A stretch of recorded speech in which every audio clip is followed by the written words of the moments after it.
Good morning. আজকে যাব হচ্ছে বড় কাছারিতে পুজো দিতে। এখানে সকাল সকাল সবাই রেডি হচ্ছে, সবাই খুব ব্যস্ত। তার মাঝখানে দিদি বসেছে গোপু সোনাকে রেডি করাতে। এখানে মেয়ে হলে সখী ঠাকুর নিয়ে যায়, আর ছেলে হলে গপুকে নিয়ে গিয়ে পুজো দিয়ে আসে।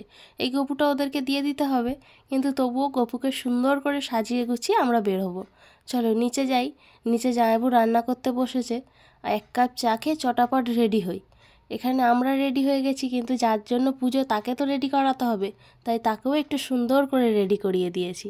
গলায় মালা আর মাথায় চেলি বেঁধে পুরো ছোট্ট একটা গোপাল লাগছে দেখো। চলো বেরিয়ে পড়েছি। আজকে আমরা তাড়াতাড়ি বেরিয়েছি, এখন 9টা মতো বাজে। কারণ এই গাড়িগুলোতে করে যাব তো, গাড়িগুলোর ওপরে কোনো ছাউনি নেই, সবাই গরমে না তো খুব কষ্ট পাবে। আজকে ওয়েদার খুব একটা রোদ্দুর নেই, মেঘলা করে আছে, কিন্তু একটা গুমোট ভাব রয়েছে। এখান থেকে বাবা মহাদেবের নাম নিয়ে গাড়িও ছেড়ে দিয়েছে। চলো এবার টুকুর টুকুর করে এগোবার পালা। আর তোমরা এই মন্দিরটা চেনো?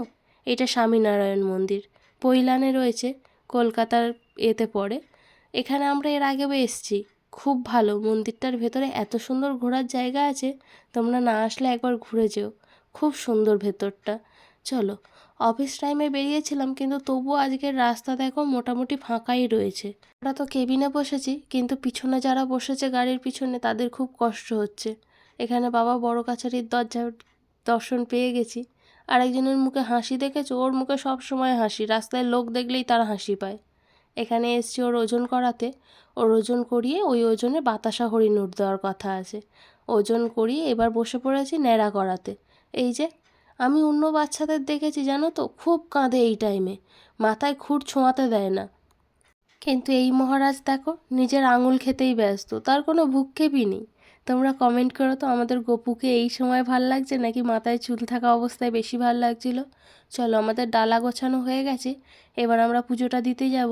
ওর দুটো মেসো মাথায় দুটো ঝুড়ি, আর ওর বাবা মাথায় গপুকে নিয়ে এবার আমরা হাঁটা দিই মন্দিরের দিকে। আস্তে আস্তে দেখেছো কত ভিড় বাড়ছে। এখান থেকে যাব হচ্ছে যে আমরা ঘাটেতে গিয়ে ওকে স্নান করিয়ে রেডি করিয়ে তারপরে মন্দিরে যাব। ও স্নান হয়ে গেছে, এখন ওকে রেডি করানো হচ্ছে। চেলি পড়েছে আর গলায় মালা দিয়েছে, দেখো তো ছোট্ট একটা মহাদেব লাগছে কি না, সুন্দর না? আর এই যে এই জায়গাটা বড় কাছারির মেন মন্দির, এই গাছটাকেই পুজো করা হয়। আমি এতবার এসেছি, কিন্তু আমি কখনো মন্দিরের ভিতরে ঢুকিনি। খুব ভিড় থাকে, যতবার আমি এসেছি ততবার দেখেছি অত্যাধিক লেভেলের ভিড়। আর এখানে কি হচ্ছে বলো তো, বাতাসা হরিণ উঠ দিয়েছে, তাই সবাই বাতাসা করাতে ব্যস্ত। এই জায়গাটা এতটাই পিচ্ছল থাকে না, তুমি পা দিতে পারবে না, এতটাই স্লিপ। চলো বাবার দর্শন হয়ে গেছে, এখান থেকে এবার বাড়ি যাওয়ার পালা। আর এখানে না কিছুদিন আগে আগুন লেগেছিল, তার এই ফলাফল। খারাপ জিনিস সবসময় নিজের স্মৃতি ছেড়ে যায়, তাই না? চলো, এখানে আমরা রান্না করে এনেছিলাম আলুর দম আর রেশমি পোলাও, সেটাই খাওয়া দাওয়া করে এবার বাড়ি যাওয়ার পালা। আচ্ছা, এখানে আমাদের 3 বোনকে কেমন লাগছে কমেন্ট করো তো। আজ তবে যাই, দেখা হবে কাল।